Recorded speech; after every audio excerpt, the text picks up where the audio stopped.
এবং আল্লাহ পাক আরও কথা বললেন, ওয়ামা তিলকা বিয়ামিনিকা ইয়া মূসা, তোমার ডান হাতে এটা কি? মূসা আলাইহিস সালাম বলছেন, ক্বালা হিয়া আসায়া আতাওয়াক্কাউ আলাইহা ওয়া আহুশু বিহা আলা গনামি ওয়া লিয়া ফিহা মাআরিব উখরা, এটা তো আমার লাঠি, এটা দিয়ে আমি ডালপালা পারি, আমার ওই যে গবাদি পশু চড়াই। আল্লাহ পাক বলছেন যে এটা ছুঁড়ে মারো, আলকিহা ইয়া মূসা, এটা ছুঁড়ে মারো। ফালকাহা, তিনি ছুঁড়ে মারলেন, ফাইদা হিয়া হাইয়াতুন তাসা, এবং এটা ছোটাছুটি শুরু করলো, বড় একটা সাপ হয়ে গেল। সুবহানাল্লাহ, এগুলো কোনো গাল গল্প নয়, এগুলো আল্লাহ রাব্বুল আলামিনের মুআজিজা, মুআজিজাতুল কুবরা, এটা বড় মুআজিজা। তিনি পিছনের দিকে দৌড়ানো শুরু করলেন সাপ দেখে, খাইফা ইয়াতারাক্কাব, মানে ভয়ে দৌড়ানো শুরু করলেন। আল্লাহ পাক বলছেন, লা ইয়াখাফু লাদাইনাল মুরসালিন, আমার কাছে রসুলগণ ভয় পায় না, তুমি ভয় পেও না, তুমি ওটাকে ধরো পিছন থেকে, সেটা আবার লাঠি হয়ে যাবে। পিছন থেকে হাত দেওয়া হলো, লাঠি হয়ে গেল। সুবহানাল্লাহ। এবার বলছেন যে তুমি তোমার বগলের নিচে হাত ঢুকাও। মূসা আলাইহিস সালাম বগলে হাত ঢুকালেন, বের করলেন, হাত থেকে টর্চ লাইটের মতো আলো বের হওয়া শুরু। এটা দ্বিতীয় নিদর্শন। কেন দেওয়া হলো নিদর্শন? এবার আল্লাহ পাক তার দায়িত্বটাকে বলছেন, তোমাকে নিদর্শনগুলো কেন দিলাম, তোমাকে মনোনীত কেন করলাম, কেন তোমাকে মনোনীত করলাম মূসা, তোমার কাজটা কি? তোমার কাজ এখন এটা, ইযহাব ইলা ফিরআউনা ইন্নাহু তাগা, তুমি ফিরআউনের কাছে যাও, ফিরআউন সীমা লঙ্ঘন করেছে, মনে আছে ফিরআউনের কথা, সীমা লঙ্ঘন করেছে।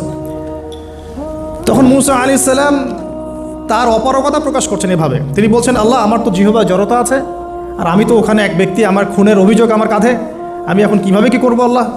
তখন আল্লাহ রাব্বুল আলামিন বলছেন, এই দোয়াটা করো। কোন দোয়া? মূসা আলাইহিস সালাম করলেন, রব্বি ইশরাহ লি সাদরি, হে আল্লাহ আমার বক্ষ প্রশস্ত করো, ওয়াসির লি আমরি, আমার কাজকে সহজ করে দাও, ওয়াহলিল উকদাতাম মিন লিসানি, আমার জিহ্বার সমস্ত জড়তা দূর করে দাও, ইয়াফকাহু কাওলি, যাতে মানুষ আমার কথা বুঝতে পারে। আর আমার সাথে আমার পরিবারের মধ্য থেকে ওয়াজআলনি ওয়াজিরাম মিন আহলি, আমার পরিবারের মধ্যে একজন ওজির আমাকে দাও, সাথী। হারুন আখি, আমার ভাই হারুনকে দান কর। সুবহানাল্লাহ। হারুন আলাইহিস সালামকে নবুয়ত দেওয়া হলো, দুজনকে আল্লাহ পাক এখন বলছেন, ইযহাবা ইলা ফিরআউন, তোমরা দুজন এখন ফিরআউনের কাছে যাও, ফাইন্নাহু তাগা ফাকুলা লাহু কাওলাল লাইয়িনা, তবে তাকে গিয়ে কর্কশ ভাষায় কথা বলবে না, নরম স্বরে কথা বলবে। দায়ীদের এখানে সুন্নাহ, দায়ীদের জন্য শিক্ষা আছে, দায়ী আলেম যারা মুবাল্লিগ তাদের শিক্ষা আছে। ফিরআউনের সামনে গিয়ে দাওয়াত দিলেও কীভাবে দিতে হবে? ফাকুলা লাহু কাওলাল লাইয়িনা, নম্রভাবে কথা বলো। লাআল্লাহু, কেন নম্রতার সাথে? লাআল্লাহু ইয়াতাযাক্কারু আও ইয়াখশা, হয়তোবা নম্রতা প্রদর্শন করলে সে উপদেশ গ্রহণ করতে পারে, অথবা সে আল্লাহকে ভয় করতেও পারে। আল্লাহ পাক তো আগে থেকে জানেন সে ঈমান আনবে না, তারপরেও আমাদের আদব শেখাচ্ছেন আল্লাহ পাক এখানে। তারা দুজন চলে গেলেন, দাওয়াত দিলেন। ফিরআউন মশকরা করছে, ওয়ামা রব্বুকুম ইয়া মূসা, তোমাদের দুজনের রব আবার কে? হ্যাঁ, মূসা আলাইহিস সালাম বুঝাচ্ছেন, রব্বি আল্লাযী, আমার রব সেই রব যিনি জীবিতকে মৃত করেন, মৃতকে জীবিত করেন, ইত্যাদি। মানে যার হুকুম ছাড়া একটা গাছের পাতাও নড়ে না, যিনি মাটি থেকে সব উৎপন্ন করেন, বৃষ্টি বর্ষণ করেন, সব বুঝালেন। ফিরআউনের বক্তব্য তখন এটাই ছিল, তোমাদের কাছে কি কোনো নিদর্শন আছে, কোন আয়াত নিদর্শন আছে? হ্যাঁ, নিদর্শন আছে। কি? লাঠি ছুঁড়ে মারলেন, সাপ হয়ে গেল। এখন ফিরআউন বলছে, এটা তো জাদু, এটা কি? আমার জাদুকররাও এটা পারে, জাদুকরদেরকে ডেকে না হলো, জাদুকররাও লাঠি ছুঁড়ে মারলো, সাপ হয়ে যাচ্ছে। কিন্তু এই বড় সাপ ওদের সব সাপকে খেয়ে ফেললো। তখন ফিরআউন কিন্তু ভয় পেয়ে গিয়েছিল। এরপরেও এই হাত বের করে আলোর এই নিদর্শন দেখানো হলো, তাওহীদের দাওয়াত দেওয়া হলো, ফিরআউনকে ভয় করতে বলা হলো, ফিরআউনকে সতর্ক করা হলো যে আমার রব, আপনার রব, সবার রব হচ্ছেন আল্লাহ। সব কিছু বোঝানো হলো, কিন্তু ফিরআউন এই কোনো কথাই গ্রহণ করলো না। এরপরে সে বনু ইসরাঈলকে ডিভাইড অ্যান্ড রুল করলো। ডিভাইড অ্যান্ড রুল মানে ওদেরকে ভাগ করতো এবং রুল করতো, ঠিক যেটা এখনকার গ্লোবাল অ্যাফেয়ার্সে করা হচ্ছে। ডিভাইড অ্যান্ড রুল, আমাদেরকে তারা ভাগ করে দিয়েছে, আমাদের পুরো কমিউনিটি, গ্লোবাল মুসলিম কমিউনিটিকে তারা ভাগ করে দিয়েছে এবং রুল শাসন করছে। এবং কারো গায়ে আঘাত লাগলে আরেকজন গিয়ে সেই ব্যথা নিরসন করতে চায় না, বরং অপেক্ষা করে, আমার গায়ে তো আর আসে নাই, তার গায়ে আসছে। ঠিক আছে, ব্যাপারটা এটা শুধু গ্লোবাল অ্যাফেয়ার্স না, এটা সবখানে, একটা রাষ্ট্রের ভিতরেও ঢুকে গেছে। ওই ভাইকে বলছে, বলুক, আমাকে তো আর কিছু বলে নাই, ওকে গায়েব করে ফেলুক, আমাকে তো আর কিছু করে নাই, ও ভিতরে গেছে, আমাকে তো কিছু বলে নাই। এই আচরণের কারণে আস্তে আস্তে আস্তে আস্তে মুসলিমদের শক্তি সব সংকুচিত হয়ে আসে। এটা নতুন কোনো বিষয় না, ফিরআউনের সুন্নত এটা, ডিভাইড অ্যান্ড রুল, যেটা ব্রিটিশরা করে গেছে সারা ওয়ার্ল্ডে। সুবহানাল্লাহ, দেখুন সব কিছু ওরা কোরআন থেকেই নিচ্ছে মনে হচ্ছে আমার কাছে। তো এখন একটা দুইটা না, নয়টা পরীক্ষা ফিরআউনকে করা হলো।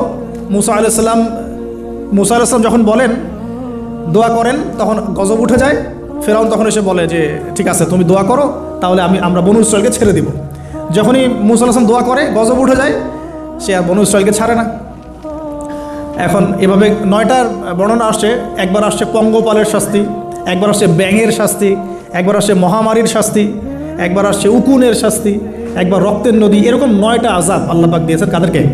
এই ফেরাউনের সম্প্রদায়। সর্বশেষ, আমি লম্বা করলাম না, সর্বশেষ যেটা হয়েছে, কারণ আমি কনক্লুশনে কিছু পয়েন্ট বলবো। সবশেষে যেটা হলো 20 বছর, কত বছর? প্রায় 20 বছর জুলুম করলো ফেরাউন দাওয়াত পাওয়ার পরে। প্রায় 20 বছর। দাওয়াত পাওয়ার আগের কথা তো বাদ, ইসলামের দাওয়াত পাওয়ার প্রায় 20টা বছর সে বনু ইসরায়েলকে এভাবেই টর্চার করতে থাকলো। 9টা নিদর্শন আসলো, কোনোটাই সে গ্রহণ করলো না। এবং সর্বশেষ তার কল ছিল যে আমি ছাড়া তোমাদের কোনো রব আছে এটা আমি জানি না, নাউজুবিল্লাহ। এবং সূরা নাবার মধ্যে আল্লাহ বলেছেন যে ফেরাউন বলেছিল আনা রব্বুকুমুল আ'লা, আমি তোমাদের মহান রব, নাউজুবিল্লাহ। এই ছিল ফেরাউনের শেষ স্টেটমেন্ট। এবার মূসা আলাইহিস সালাম বনু ইসরায়েলকে নিয়ে চলে যাচ্ছেন মিশর থেকে।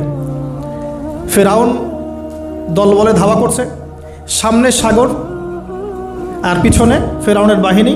মূসা আলাইহিস সালাম এখানে বনু ইসরায়েলকে নিয়ে একটা রিম রক বলি আমরা, যেটা পাহাড়ে উঠতে সামনেও যেতে না পারে পিছনে যেতে না পারে, এরকম একটা অবস্থা।